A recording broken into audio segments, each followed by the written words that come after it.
Good afternoon, everybody. This is Bailey Crone with the National Coalition for Homeless Veterans. We'll get started in just a minute.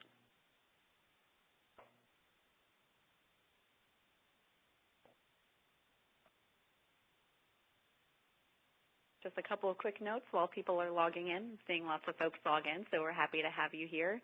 Today's webinar is for new applicants. We're going to provide an overview of the Program Year 2015 Solicitation for Grant Applications, SGA. We're going to talk about the SGA from here on out. That'll be the acronym for the HVRP program, from the Homeless Veterans Reintegration Program. That's going to be our focus today. If you are new to the HVRP program, wanting to better understand it, or considering applying for the first time, or just want a little bit more information about what it looks like and the role HVRP plays in local communities, this is the right place for you.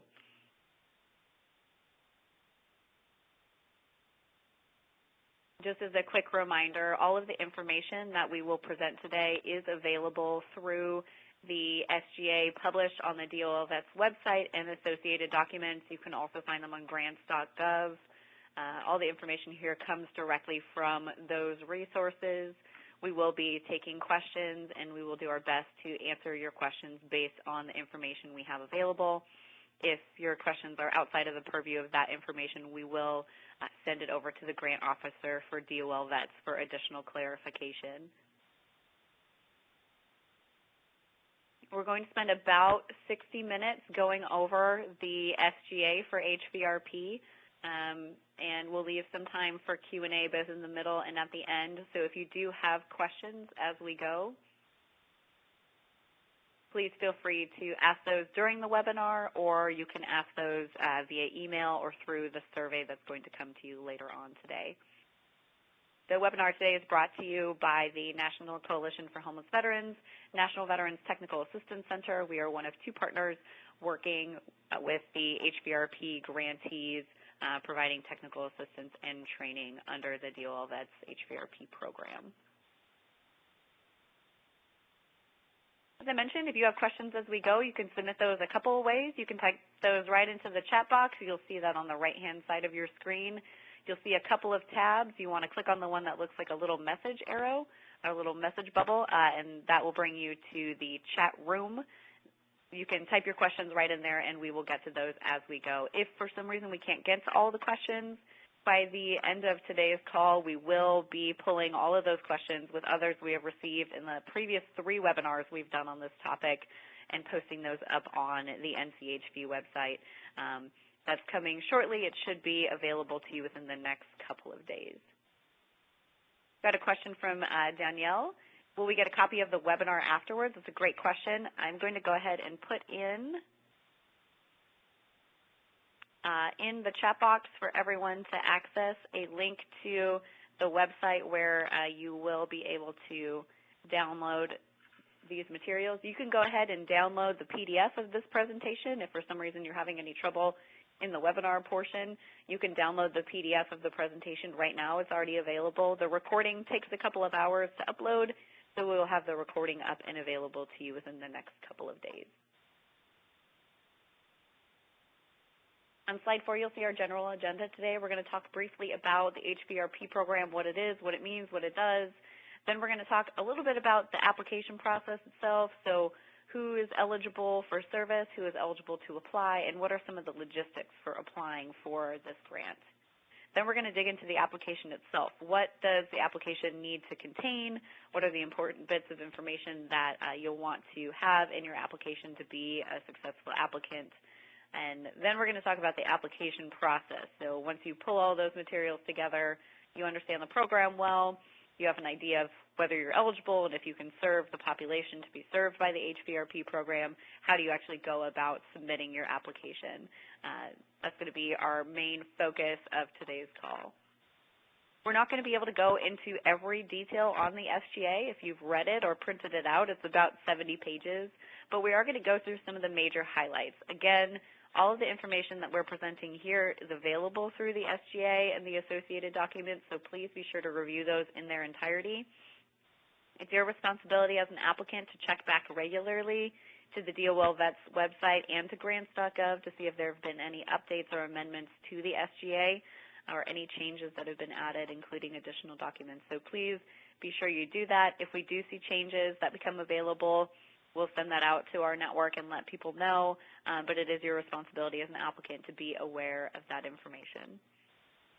Slide 5 includes some useful information for you. If you've previously applied for HVRP and you're using a template from a previous application, be sure that you're including the appropriate funding opportunity number, the appropriate program year, and you'll see that the CFDA number has not changed. But this is an important slide for you to just print off, keep nearby as you're filling out those documents so you make sure that you have the correct numbers and titles included in your application. Just to make sure you're in the right place so you know what grant we're talking about. We're talking about the HVRP SGA. This funding notice is for about $4 million, which will fund approximately 19 grants. There may be more, there may be fewer than that. It will depend on the strength of the applicants and the overall funding amounts requested by those applicants. We won't know the full distribution of urban to non-urban grantees until the awards actually come out.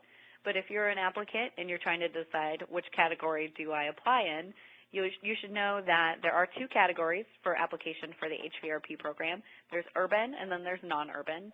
Your urban programs are the 75 largest MSA, Metropolitan Statistical Areas, from the 2010 U.S. Census.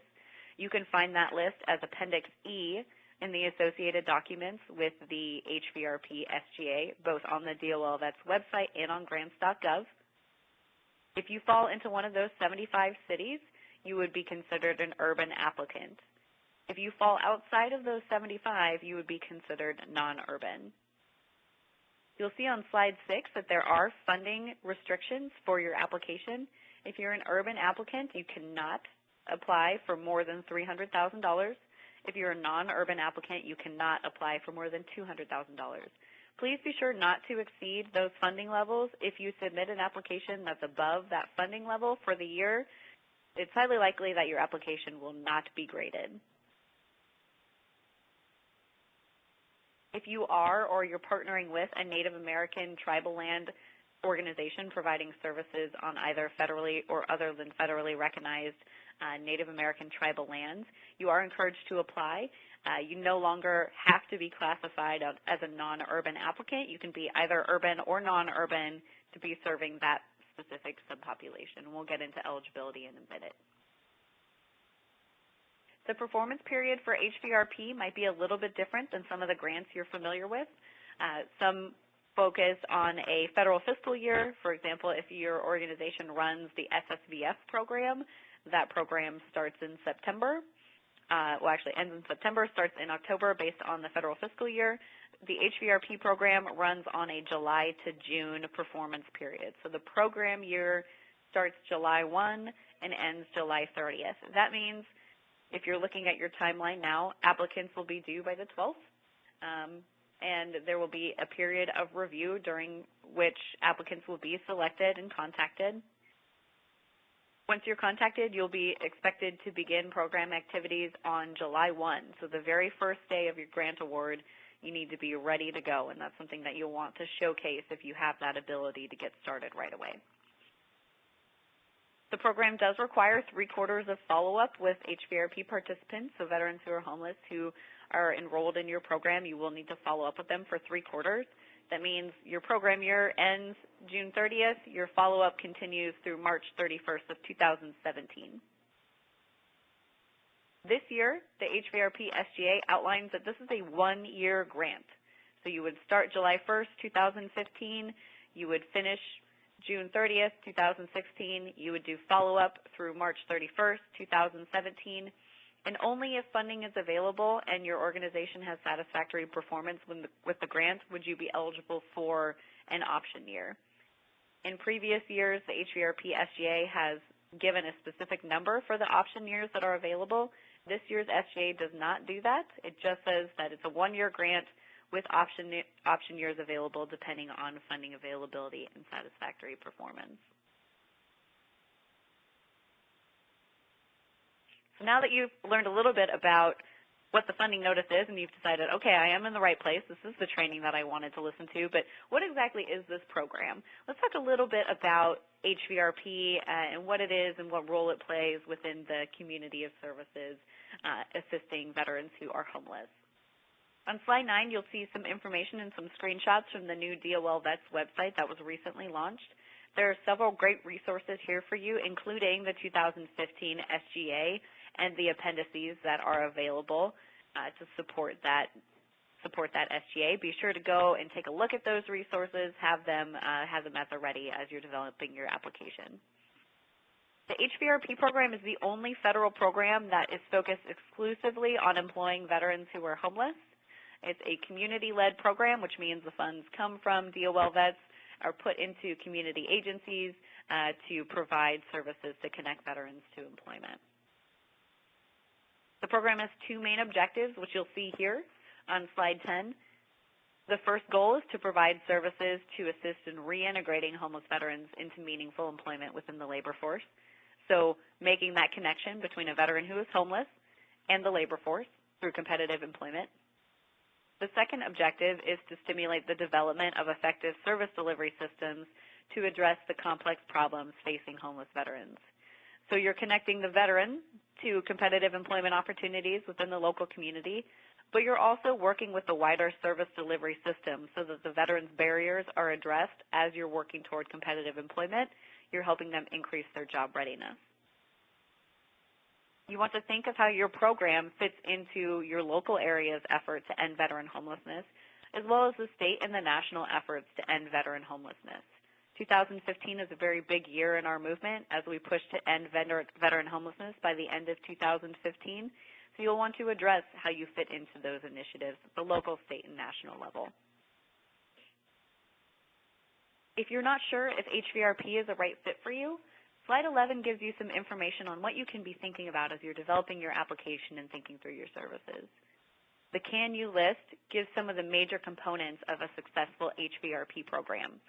We've been working with HVRP grantees for several years and have seen some of the best practices that they exhibit in their services and in their partner engagement.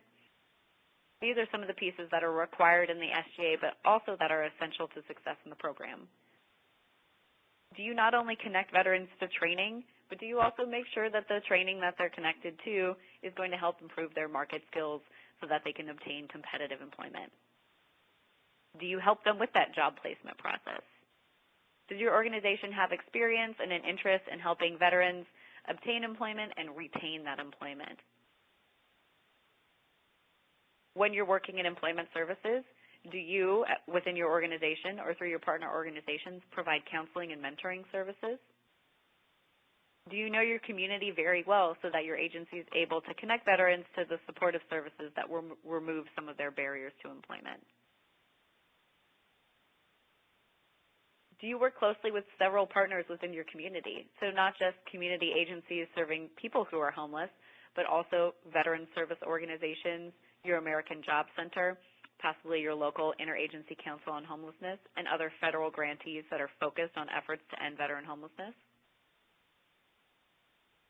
In the services that your agency provides, do you have experience or are you able to connect with services for veterans who are chronically homeless, or female veterans, or homeless veterans that have children?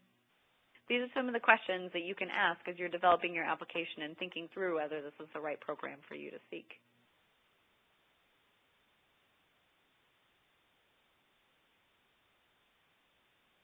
When you're thinking through the structure of a successful HVRP program, it's important to know that the veteran needs to stay centric in the services that you're providing. That client-centered case management process is essential to success within HVRP. That means that as you're connecting veterans to the training and employment that leads them to competitive wages within their community, you're also making sure that they're connected to housing, legal services, and other supportive services that are going to help them be successful. That's a little bit on the HVRP program overall. Now it gives you a sense of what that program does within the larger landscape of ending veteran homelessness. So let's talk a little bit about the eligibility for application for the grant and who is eligible for services within the grant, because it's a little bit different than some of the homeless veteran or homeless service programs that you might be working with. The SGA outlines in intensive detail several pieces of information that will be useful for you as you're developing your application. It gives some background on the HVRP program overall. It identifies concretely which of the elements of your application are essential in order to be responsive. This time for the first year, the SGA gives the required as well as the recommended attachments that you will want to include in your application to not only be responsive, but to score the maximum points in the application review process. So be sure to pay close attention to those pieces. It also gives information on how you apply for funds and some information on how the grantees will be selected. So there's a lot in the SGA. It seems long.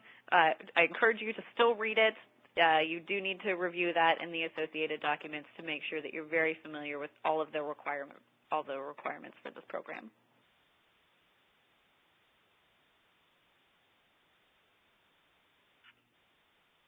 As it's getting down to the wire and you're putting together your application, the information on slide 15, it may sound self-explanatory to you now, but as you're getting down to that wire, you need to mail out that application in the next 4 hours. These are some of the pieces of information that you might want to print off and just have handy so that you can make sure that you're in compliance with these simple pieces. You do have a 50-page total limit. There are some exceptions to that 50-page limit. They are outlined clearly in the SGA. If it does not say this is not a part of the 50-page limit, or if it does not explicitly say that in the SGA, you can assume that the document being referred to is within that 50-page limit. So be conscious as you're developing your application of its length. Your technical proposal can only be 15 of those 50 pages.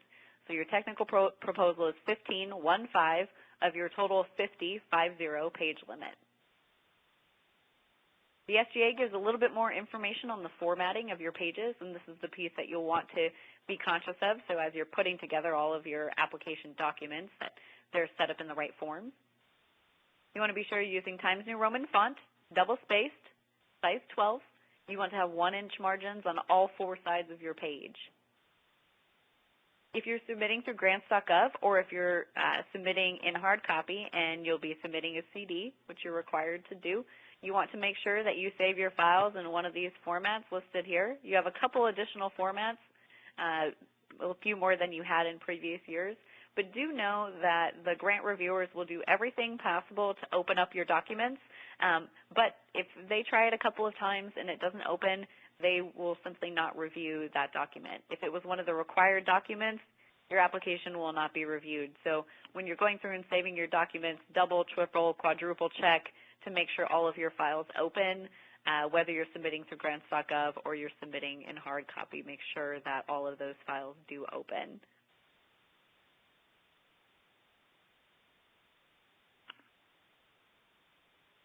I'm going to go ahead and assume that most of the programs on the line do not have a current HVRP grant.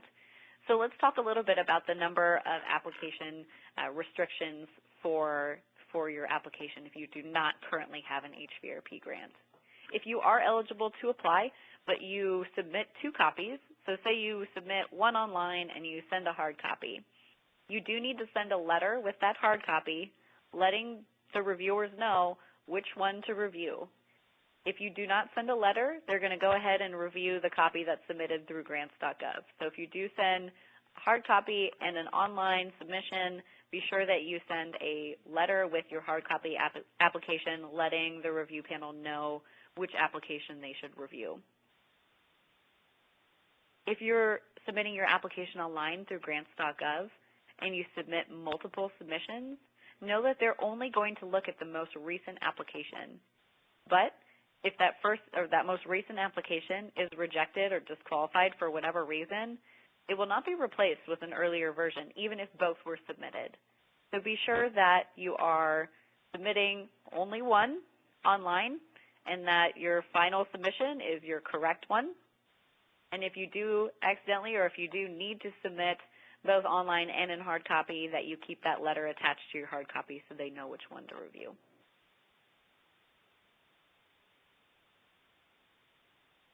So if you're thinking, okay, well, I can do all of that, that doesn't seem too hard, 50 pages, we've got that under control, we're already working on it, but are we even eligible to apply for this grant? On slide 17 and within the SGA, you'll see some information on who is eligible to apply. A couple of notes on this. If a state agency is proposing to serve homeless veterans within its state, they can propose to serve one or more jurisdictions within that state. Now, if a state agency has or has proposed an application for HVRP, this does not preclude a city or county agency from submitting an application to serve its own jurisdiction. Again, Native American tribal governments and other than federally recognized tribal governments are encouraged to apply and are eligible to do so. For-profit and commercial entities are eligible to apply. That's a little bit different than some of the homeless veteran service programs.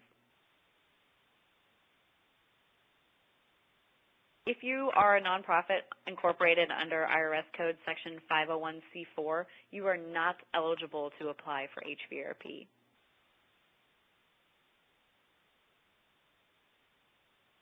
Something that's a little bit different this year, you no longer have to submit a current and valid IRS statement indicating your 501c3 status.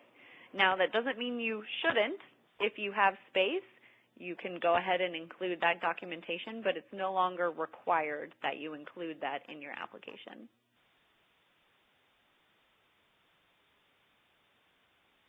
So if you saw that and you think, okay, well, we're eligible to apply, but who is it that we're going to serve? The HVRP service population has two components to it. Participants must be homeless and they must be veterans. The definition of veteran per the HVRP program is very wide. It includes those who are listed here on slide 18. It's important to know that veterans who have a dishonorable discharge are not eligible for enrollment in HVRP. The definition of homeless comes from the Hearth Act, and you can find that on pages 10 and 11 of the SGA. The SGA has consolidated the definition of homeless to be a little bit more user-friendly than in previous years, so be sure to take a look at pages 10 and 11 of the SGA for that homeless definition.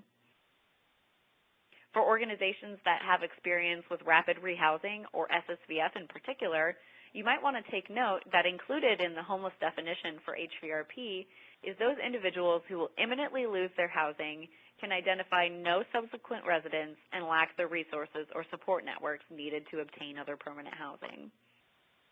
If you have an individual who is within 14 days of losing their housing and otherwise meets that qualification, they would be eligible for HVRP enrollment and would be considered homeless per this program.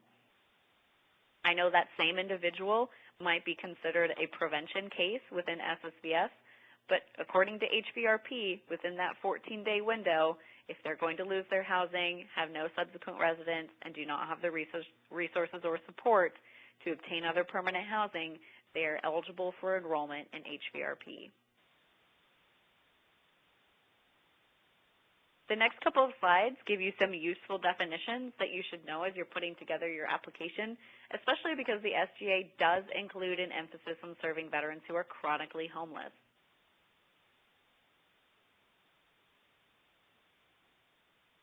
We're going to talk a little bit later on about LMI, labor market information, and how critical that is to your success as an applicant and your success in getting veterans jobs that are in demand in your local community.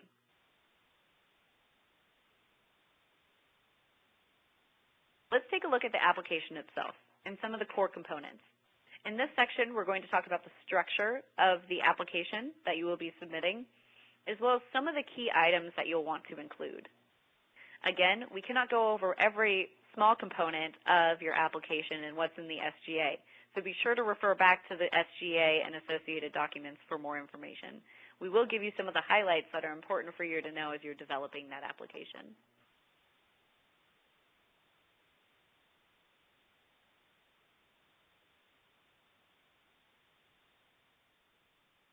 As you're developing the structure of your application, you want to know that it includes 4 sections, and we'll go over all 4 of these sections. Make sure all 4 parts are there, and as you're putting together your items that talk about budget figures, make sure those budget numbers are consistent. You might think, of course they would be consistent. We're only asking for one application, But as time gets down to the wire, you've been working on this for a long time, sometimes pieces might start to fall to the wayside. So be sure that you keep those 4 sections separated and that you double, triple, quadruple check your budget numbers so that they're consistent across sections and within documents within each section. The first part of your application is just your SF424. Again, as you're putting in your CFDA number, be sure that you use the one listed here and included several times in the SGA. You no longer need to include your SF424B. In previous years, you needed to include that in your application. You no longer need to do so. Your organization must have a DUNS number, and if you're working with subgrantees, they need to have a DUNS number, and they need to be able to supply it to you. So be sure if you're reaching out to partners and you're going to have subgrantees who are working with you for funds, that they not only have that DUNS number, but that they give it to you. Your agency will need to be registered with SAM. If you haven't started that process, you want to do that quickly. It can take a little bit of time. This means you need to not only be registered with SAM as an awardee, but you also need to be registered during the application process. You're expected as an applicant and as an awardee to maintain current SAM registration. So be sure that you log in to make sure your registration is up to date. You need to do this annually, so you might want to go ahead and check it out now.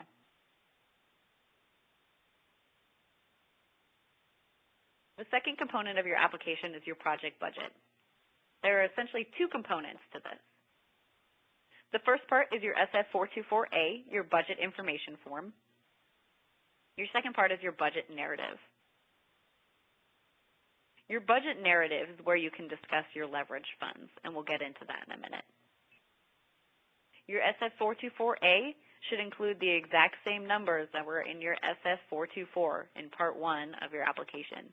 Be sure those are consistent. Your budget narrative, as I mentioned, is your opportunity to discuss your leverage funds. This should walk the reviewers through all of your costs that are included in your SF424A. Please note that this is a standardized form, so you're not going to use every category, but you must explain each line item that you do use. For example, you are not allowed to have construction costs within the HVRP application, so you should leave this section at 0, even though it's included on the form. Try to keep your narrative as concise as possible. Remember, unless otherwise noted, all of these documents count toward your 50-page maximum. If you look at the specific sections within your budget narrative, there are a few key pieces that I want to point out to you. Your personnel section has 4 parts. You'll want to include, for every person working on the grant, their annual salary, the percentage of each position that is devoted to the grant, the amount of each person's salary funded by the grant, and the total personnel costs for the grant period, so all rolled up into one. Be sure you have all 4 pieces of that in your personnel section. For your fringe benefits, be sure to give a thorough breakdown of those costs. In the travel section of your budget narrative, you want to give very detailed per unit cost to include the purpose, mileage, per diem, and the number of in-state and out-of-state trips that you're expected to incur. Remember that your planned travel cannot exceed 5% of your overall funds. Especially if you're an organization proposing to serve a wide service area, you'll want to give detail documenting how you will be spending those travel funds. Another piece I want to note for you is the difference between equipment and supplies. If you are purchasing an item that costs $5,000 or more per unit with a lifetime use of more than 1 year, that would be considered equipment. Anything less than that would be considered a supply. If you purchase something that is $4,999 with tax, that would be considered a supply. If it costs $5,000, it counts as equipment. You no longer need to have your GOTR, your Grant Officer Technical Representative, approve any equipment purchases, but you should know that if you're in your last year of grant funds with HVRP, it's difficult to get a $5,000 purchase approved.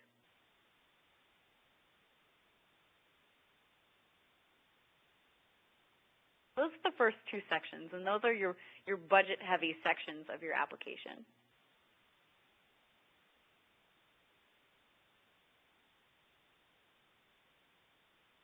Your third part is your technical proposal, and we're going to come back to this in some more detail. So for right now, I'm just going to say your third part is your technical proposal, and we will come back to it. Let's talk about part 4, the attachments to the technical proposal. This is the fourth section out of your 4 sections of your application. The SGA gives some very detailed information on how you're going to name your files. Be sure to take a look at that as you're putting together your file names. This includes your files that are being saved for upload on grants.gov, as well as your files that are going to be saved in your CD if you're submitting a hard copy. The SGA outlines very clearly which documents are required and which ones are recommended. Your required documents include your abstract, your statement of intent to work collaboratively with DOL and contractor, and your program year 2015 competitive grants plan goals chart. Be sure, if you've previously applied for HVRP, that you're using the correct program year 2015 competitive grants plan goals chart. Do not use the previous version. It's also important to note that currently the statement of intent to work collaboratively with DOL and contractors is included in part of your 15-page technical proposal maximum, as well as your 50-page overall page maximum. Your abstract includes several important items, and be sure to include all of these. You can think about it as including 3 main elements: your summary, your scope of activities, and your outcomes. You want to include a few additional items that you might not have included in previous application years if you've applied before. Be sure to include your applicant name, the proposed project title for your project. You'll want to describe your service area. You can use the congressional district. Be sure to mention if it's urban or non-urban. Include the number of participants who will be served, the total cost per person anticipated, and then the overall funding request. Your recommended items are not necessarily required in order to be a compliant applicant, but they may impact your overall points if you do not include them. For example, your organizational chart and staff resumes, if you leave those off, you will lose points in that section. Please note that you can include a recent summary of your financial audit statement, so you do not have to include your full annual audit. Whenever possible, if you're submitting any contracts or MOUs, be sure that both partners have signed the contract and MOU before you submit it. That's very important to show not only that you're connected to your partners, but that there's a clear, committed process of service delivery.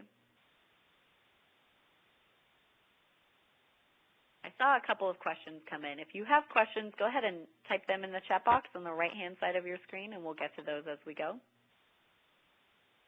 Where do I get the overview slides that we're showing? You can obtain all of the slides at the NCHV website at www.nchv.org. If you go to that website, click on Service Providers and click on Teleconferences, you will see the information for all of these webinars. That includes not only today's webinar, but the other 3 that we have hosted for new applicants and for returning applicants. Another question is, are we obligated to send in a hard copy if we submit online? No. You can submit just one way. You can submit through grants.gov, or you can submit in hard copy. Sometimes people will start their application online and then decide before they submit that they want to instead submit a hard copy, or the other way around. That's why the DOL that's provided in the SGA, that clarification, if you have submissions for both online and in print, how you clarify which one you want them to review. Question on the 4 parts for personnel that are required in the budget narrative. To go back to that piece, let me scan back to that slide. And this is in the SGA, so you can go back and read through it if you'd like, but I'll go back over that again. You want to include for each person who will be charged to the grant their annual salary, the percentage of each position devoted to the grant, the amount of each person's salary that's funded by the grant, and then the total personnel cost for the grant period.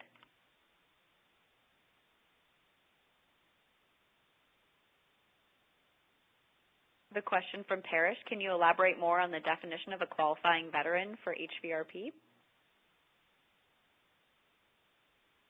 As I mentioned earlier, the definition of veteran for HVRP is fairly wide. What you see listed here is what's included in the SGA. If you have a veteran who has a dishonorable discharge, they are not eligible for HVRP. You will want to be connected to your continuum of care, your local ICH, and other mainstream homeless resources so that those veterans are connected to the resources for which they would be eligible. Other than that, most veterans, as long as they qualify for the homeless definition and under this definition of homelessness, or I'm sorry, this definition of veteran, would be considered eligible.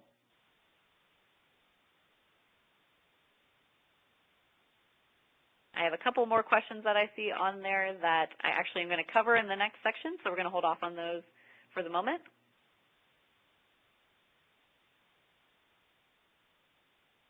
Let's talk a bit about the technical proposal. You have 15 pages for your technical proposal. That's it. Do not go over that 15 pages. You want to keep your proposal succinct, self-explanatory, and well organized. Again, be sure you follow the guidelines in the SGA that it should be Times New Roman, single-sided pages, double-spaced, size 12 font, and 1-inch margins all the way around. You will want to start your technical proposal with page 1. In previous years, you had to have consecutively numbered pages. It no longer says that in this SGA, but make sure that your technical proposal starts with page 1. The section headers included here and in the SGA are the ones you will want to use when putting together your application. If you're putting together a hard copy, those can be the titles on your section dividers. If you're submitting on grants.gov, be sure that you title documents appropriately.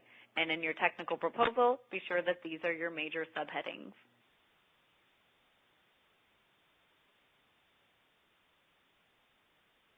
Your statement of need is the first part of your technical proposal. This is your opportunity to showcase your strong understanding of the service delivery system in your community that surrounds and serves veterans who are homeless. This means you're not only talking about the needs, you're talking about which needs are being met, which are not being met, who is providing what services, what's that process of service delivery, and how reliable is the data. You'll want to talk about your area. That's information that will also be included in your abstract. Then you're going to get into the need with a focus on veterans who are homeless. In previous years, you were asked to give more information about homelessness overall in your community. This SGA directs you to focus specifically on the number of veterans who are homeless. This is an important opportunity to use quality data. In many communities, the 2014 point-in-time count may be your best data source on the numbers of veterans who are homeless. You will want to use the most accurate data that you can find to outline the need. You'll want to give information about the poverty and unemployment rates more broadly within your community. This does not have to be veteran or homeless specific, but it helps if you have that information. Once you build out that picture, you'll want to identify some of the gaps that exist in supportive services within your community. And for the veterans who are part of your program, what are the unique barriers that they're going to face? Those can be barriers related to the person or related to the community.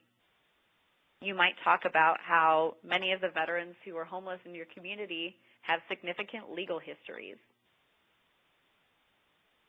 You might describe how that barrier is both systemic to your community. Maybe there's a tough-on-crime approach, and so people who are homeless are often going in and out of the criminal justice system, and so they end up with large rap sheets. And it also is related to the individual. It'll be difficult for you to find competitive employment for individuals that have a series of felonies. It's always a challenge. So talk about those barriers that veterans who would be enrolled in HVRP would face and how you're going to address them. After you've outlined your area and the need of the individuals who would be enrolled in your HVRP, you want to talk about the market, and that's your labor market. As much as you can, outline detailed labor market information about which jobs are available, what are growth industries, and what are some of the employment trends locally. Again, wherever possible, give the source. Your overall approach and strategy is a huge chunk of your technical proposal, worth 45 out of 100 points. This is where you want to focus on how your program is job-driven. You want to showcase how the training that you're connecting veterans to is going to provide them with skills that are relevant for the local workplace. You want to show that when those veterans are trained in those high-demand skills, that you're helping to make the connection to employers that are ready to hire. You also want to show that you're not only connecting veterans to employment opportunities, but these employment opportunities are going to increase their earnings and offer growth potential. Focus on those quality placements and opportunities for sustained retention, both in your program and in employment. There are 4 dimensions that we'll go over briefly to your overall approach and strategy. It starts with outreach. How do you introduce HVRP to your community? This is an opportunity to show the kind of connection that you have to agencies that are homeless-specific, veteran-specific, or homeless veteran-specific. You want to focus, whenever possible, on avoiding service duplications. If there's a partner in your community that can provide a service, you should show how you're connected to them. Very few agencies are able to do everything in-house. A great example is you're connected to your connection to your American Job Center partners. Maybe they can provide some of your employer development, some of the training services, some of the resume writing and resume development. You want to showcase that relationship. In your outreach section, you're talking about outreach not just to the veterans who would be eligible for enrollment, but also to your community partners. You want to talk about the different kind of orientation workshops and program awareness activities that you're going to offer.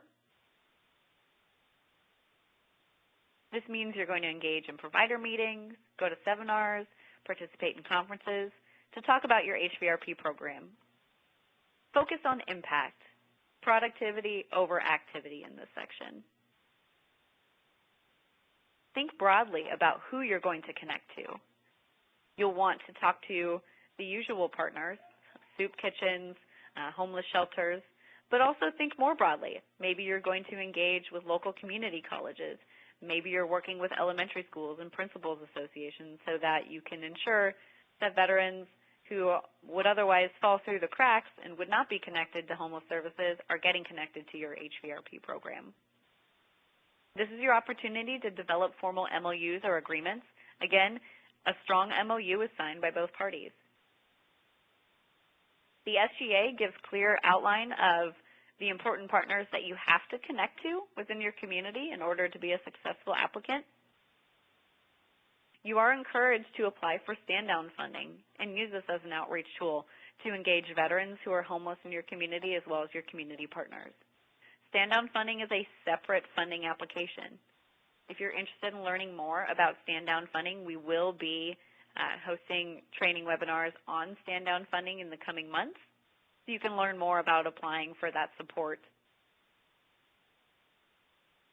If stand-down funding stays connected to the current Federal Register notice for that funding, this means that you can receive up to $7,000 for a one-day grant or up to $10,000 for a multi-day event. This is a great opportunity to connect to your local community partners and to veterans who are in need of services. Your assessment and intake section is very much so focused on 3 main areas. You want to assess skills but also gaps in knowledge and barriers. Again, you want to take that more systemic view of barriers. So what barriers does the individual veteran face, but also what do they face within their community? You want to show how you're able to connect them to services, both before they're enrolled, as they're enrolled in services, and during the process of service delivery. You want to show how you're going to document connection to VA benefits. Maybe you work with a local VSO, maybe you have a strong connection to the VA Regional Benefits Office. There are different opportunities, but you do want to showcase how you're connecting them to their VA benefits. Within this section, you also want to showcase how you will document the veteran's willingness to engage in services after enrollment. Again, whenever possible, you want to include a focus on those veterans who are chronically homeless.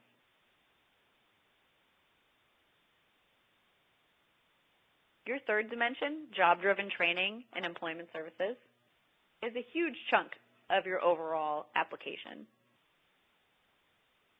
An important part of this section that I want to highlight for you is that you do need to include a list of training entities and employers. There are several components to that list. You can find it in the SGA, but just so you'll have it, you want to include the type of training.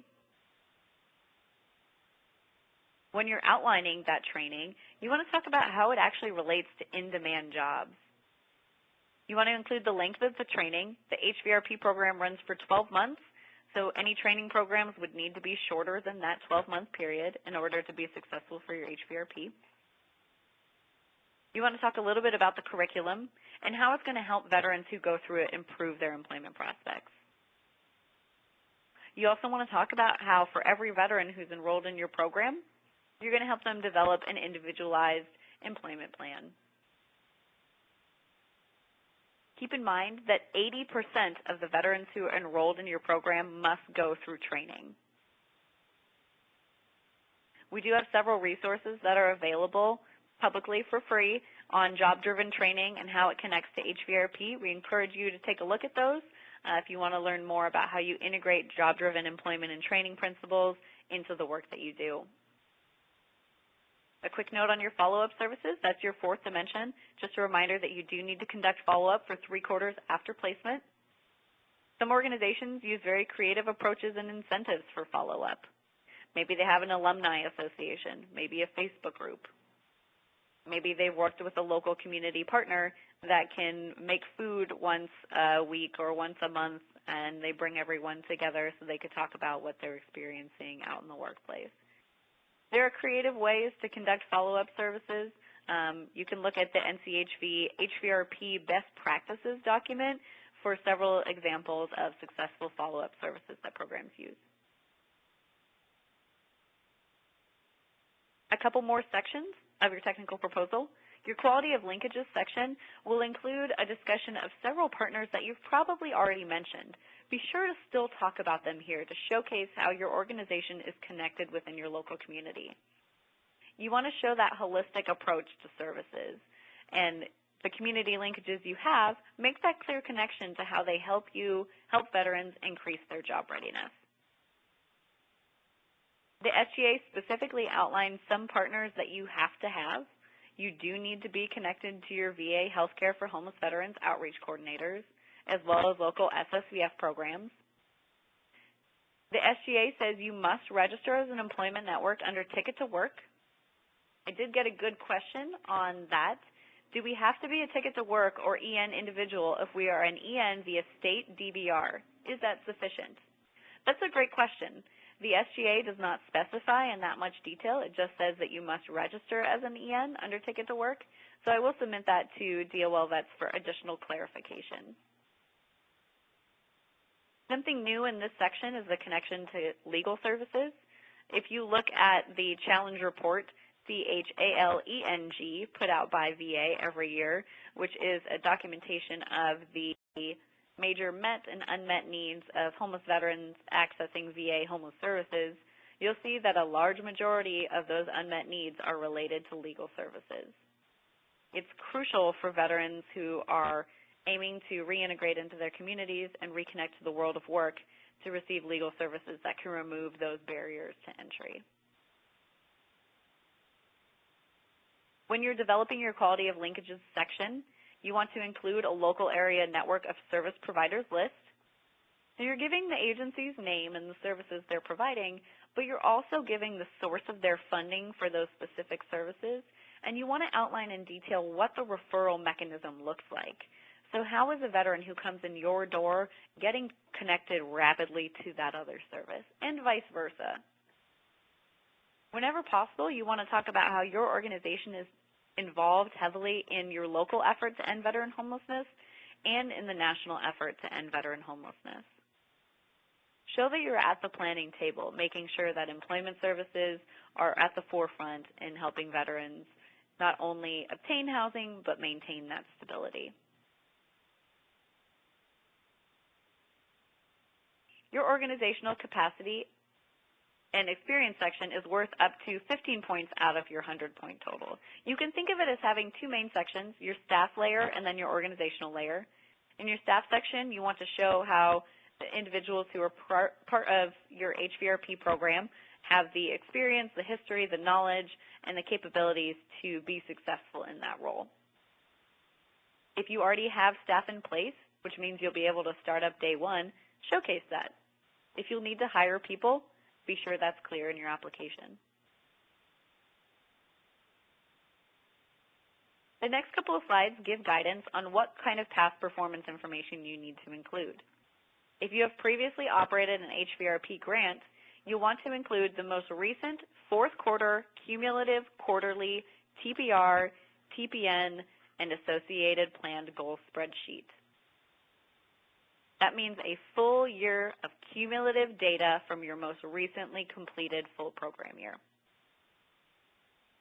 If you have other programs that are comparable, you'll want to include the most recent financial and technical performance reports for those other programs as well.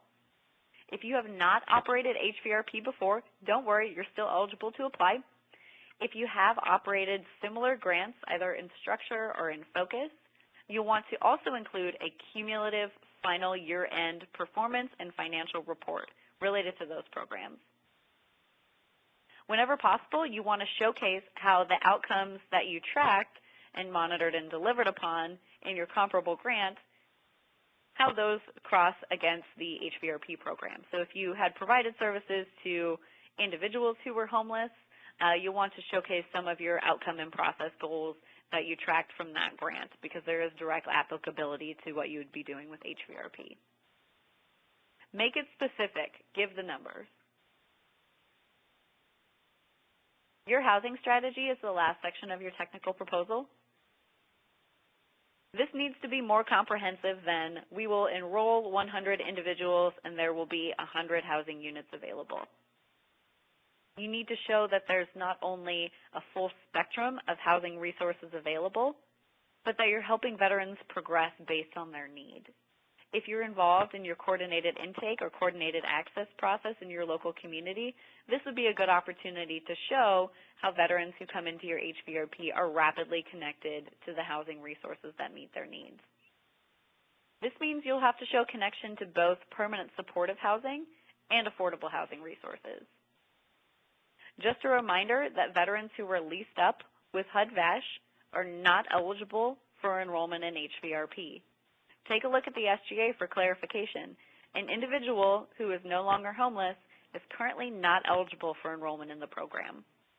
However, if you have a veteran who maybe has a voucher but has not leased up yet, is still sleeping on the streets in a shelter, that individual is still homeless and would be eligible for HVRP.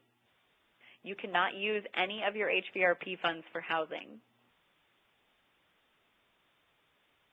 Just a reminder, include all of the requirements or run the risk of losing points or being non-responsive. Let's go briefly over the application process. It's 30 days from the publication of the SGA on grants.gov. It's due by 4 p.m. Eastern Time. Be sure that you get those applications in as early as possible.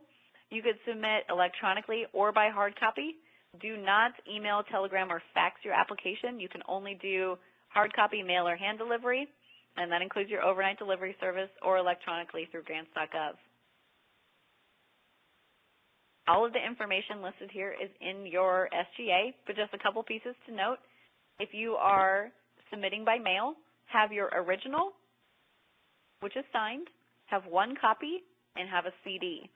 The CD should be the exact same as the order and the title names in your original and obviously in your copy. If there's any discrepancy, they will take a look at the CD, so be sure that that CD is correct. If you're using your mailing address label that you might have used in previous application years, be sure you include the correct reference to the SGA. If you're using grants.gov, be sure to register if you haven't already. That process can take some time. After you submit your application, you get 2 emails.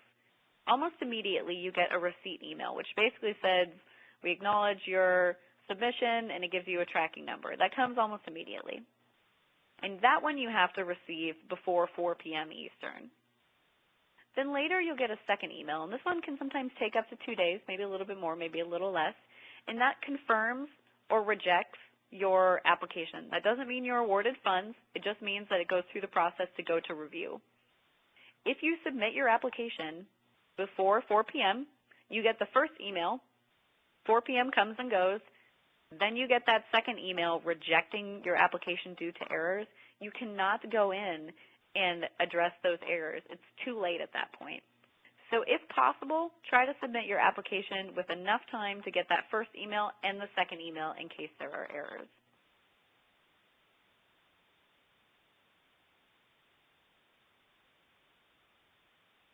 Remember that the grant review panel does not have access to any of your reporting information systems. So whatever you submit with your application is what they have to review. Take a look at the SGA for information on their risk review process to see if it's in your best interest to apply. We only have a couple of minutes, but if you have questions on the SGA, the grant officer for this program is Cassandra Mitchell over at DOL Vets. You could get a hold of her at mitchell.cassandra@dol.gov. If you have questions about this training, any of the resources that we talked about, or questions about the HVRP SGA, you can send those to us at hvRP@nchv.org. You can put them in the chat box now, or you could submit them through the online survey. What we do with those questions is we take them as a group from all 4 of the webinars that we've held, all 4 of the surveys that we've sent out, and any of the emails and phone calls that we've received. We answer those to the best of our ability based on the SGA and the associated documents, and then we send that to DOL for additional clarification. Because we pull all of those resources, sometimes we can get responses faster, and we'll do everything we can to get that information to you as quickly as possible. The answers to those questions that you've submitted and that have been submitted through other avenues will be up on the NCHV website as soon as they're available. If you just go to our main page, you'll see a link to those. It's not currently up there yet because they're not done, but as soon as they are, we'll have those up and available for you. We have a couple of questions.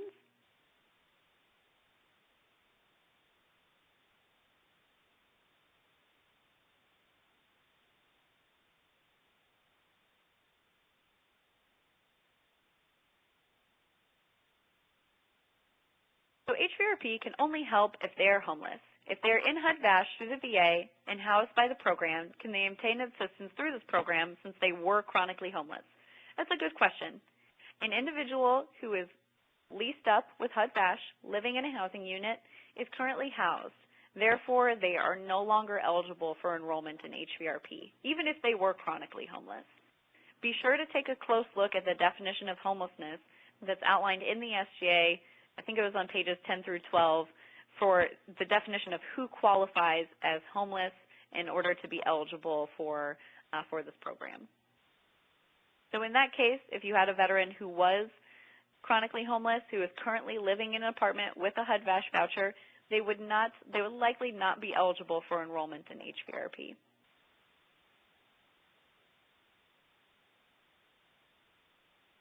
Okay. It's actually 3 o'clock now, and to be conscious of your time, I'm going to take the questions that were submitted, add those to our list, and we'll get those answered for you as quickly as possible. I want to thank you all for taking the time to call in, listen to this training today. And again, we will get those resources out to you as soon as we can, and keep checking back on the grants.gov website and on the DOL Vets website for any updates. Thank you so much. Happy writing, and we hope to work with you soon once awards come out. Thanks so much. Bye.